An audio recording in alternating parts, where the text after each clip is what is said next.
So you've been looking forward to start your career in graphic design, but you don't know where exactly to start. Well, this is the right video for you to start watching, because I'm going to take you through a step-by-step guide on which software to focus on. I believe I have the knowledge to share with you some insights that might be of benefit to you in your journey in graphic design. So we're going to start with the most amateur application, which is a web-based application, and it's so easy for anybody to use. It's a drag and drop web app. It's called Canva. You can just go to canva.com and then you can be able to start off as a graphic designer. Very easy. Just sign up, create your own account. There is a free and paid version. You can be able to do logos, brochures, thumbnails, anything you want. And its competitor in the Adobe arena is Adobe Express, which you can also do similar things, but it's a little bit advanced. Canva is very beginner and anybody can use. You can be able to customize a lot of things. I even see people are making short videos for social media using canva.com. Graphic design is categorized in different features. We have vector-based graphic design tools, which the leading one is Adobe Illustrator. I'm not paid for that to speak about it, but it's actually the one in the market that is leading right now. So I've also seen other people using CorelDRAW, but for me, I've mostly been in Adobe Illustrator because of the interface. With CorelDRAW, I don't like the white UI, that design of that white. It's sometimes because I stay on the computer for a long time, it affects my eyes. So with Adobe Illustrator, I believe Adobe Illustrator is a good one. You can learn a lot of things using Adobe Illustrator. Vector-based graphic design applications are used to do designs for scalable designs. Maybe you are doing an icon, you're doing logos, you're doing illustrations, you're doing those scalable designs. It doesn't have to lose any resolution when you start printing it. You can even design like a 10 by 10 in pixels, and then you still have, whether you stretch it out, it doesn't lose the quality. It still retains that particular quality that it should have. It's called vector-based designs. And examples of this we have Adobe Illustrator, which is both on Mac and Windows, and you can actually do something called monthly subscription or an annual subscription. Before, Adobe Suite used to be one-time payment, but then they switched over to this thing called subscription. So you just have to pay for it, for the updates and everything. It's good when you're doing banners, you're doing logos, you're branding, you're branding designs that are scalable, and you can export it in multiple formats. It's the industry standard software. Other people are using an alternative like Affinity Designer, which I've tried. It's almost the same as Adobe Illustrator. The good thing with that is that Affinity Designer is a little bit affordable, and then the payment is also one-time payment, not like Adobe Illustrator. So Affinity Designer is an option that you can also use instead of Adobe Illustrator if you think that the premium basis, the subscription basis are going to be a little bit expensive to your budget. And the second one is raster-based graphic design softwares, and they are used mainly for photo editing, digital printing designs, and also designs that require high-end image manipulation, meaning that you cannot go to Illustrator to edit a photo. But if you put it in Photoshop, you can use it to edit, right? You can use Photoshop to actually manipulate colors, the temperatures and different things. So you want to manipulate certain things in that image, you better go to Photoshop. And also when you're doing digital print designs, you can also use Photoshop as well. So we have Adobe Photoshop, which is both on Windows and Mac, and it is on subscription basis.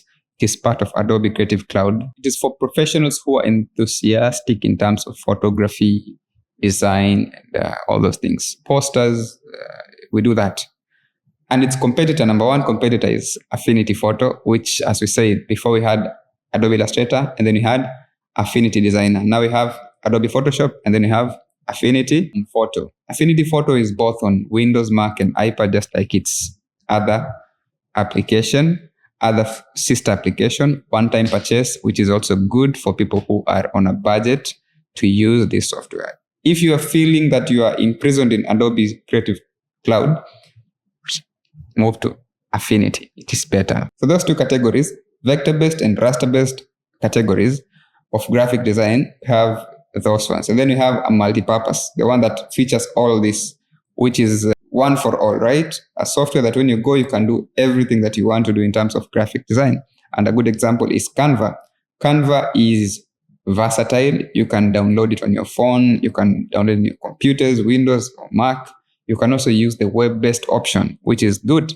And you can do multiple things. You can write reports in it. And unlike the way when you go to Photoshop, for you to start creating pages and pages and pages, it's so tiresome, right?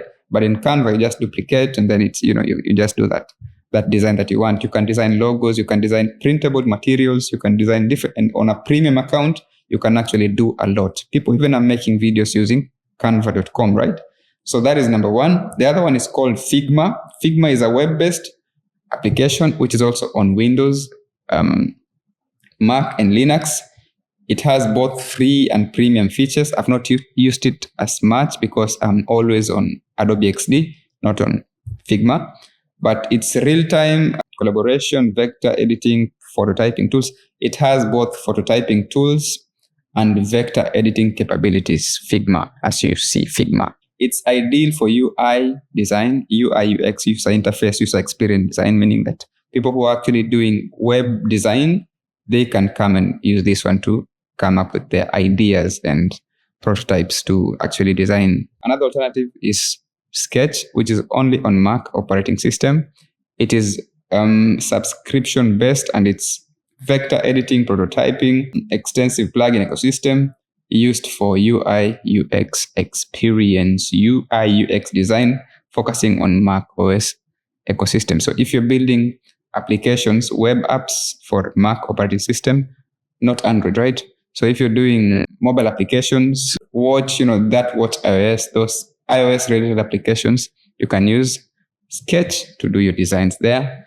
And I'm sure you're asking yourself how if you want to make like newspapers or magazines, or which software are you going to use? So you can use a software called Adobe InDesign, which is ideal. It is an industry standard for those magazine designs, newspaper designs, publications, books. You can use Adobe InDesign to do that. So choosing the design software that you'd like to start with depends on multiple things. First, depends on your budget, the need that you'd like to address in terms of the designs that you'd like to be making. If you are a photo editor, then you shouldn't be wasting your time in Adobe Illustrator, right? You should be maximizing a lot to learn more about Adobe Photoshop. If you have a Mac operating system and you'd like to design Mac-based applications, those prototypes, and you want to test them, just go to Sketch, right?